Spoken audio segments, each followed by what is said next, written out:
পাকিস্তানের পররাষ্ট্রমন্ত্রী ইসহাক দার আগামী মাসে বাংলাদেশ সফরে আসছেন। 2024-এর 5ই আগস্ট হাসিনা সরকারের পতনের পর তার এই সফর ঐতিহাসিক হিসেবে ধরা হচ্ছে। পাকিস্তানের সংবাদ মাধ্যম দ্য এক্সপ্রেস ট্রিবিউন 3 জানুয়ারি এক প্রতিবেদনে তথ্য জানিয়েছে, 2012 সালের পর এটি হবে পাকিস্তানের কোনো পররাষ্ট্রমন্ত্রীর ঢাকা সফর। বৃহস্পতিবার এক সংবাদ সম্মেলনে ইসহাক দার বলেন, তিনি বাংলাদেশের অন্তর্বর্তীকালীন সরকারের পররাষ্ট্র উপদেষ্টা তৌহিদ হোসেনের আমন্ত্রণে ফেব্রুয়ারিতে ঢাকা সফর করবেন। তিনি আরও জানান, বাংলাদেশের অন্তর্বর্তী সরকারের প্রধান উপদেষ্টা ড. মোহাম্মদ ইউনূসও সুবিধাজনক সময়ে ইসলামাবাদ সফরে আমন্ত্রণ গ্রহণ করেছেন। পাকিস্তানের পররাষ্ট্রমন্ত্রী হিসেবে সবশেষ হিনা রাব্বানি খার বাংলাদেশের সাবেক প্রধানমন্ত্রী শেখ হাসিনাকে ডিএইচ সম্মেলনের আমন্ত্রণ জানাতে ঢাকা এসেছিলেন।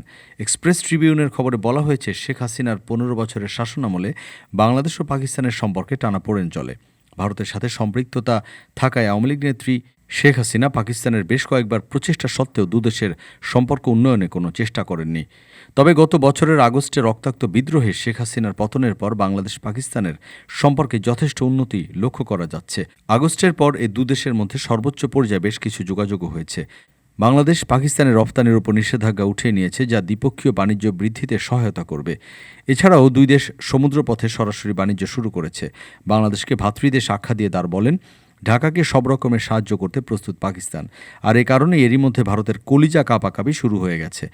গা জ্বালা করছে ভারতীয় মিডিয়াগুলোর। এরই মধ্যে তারা গুজব রটিয়ে নিউজ প্রচার করা শুরু করে দিয়েছে। ডেস্ক রিপোর্ট, আজ বার্তা, ঢাকা।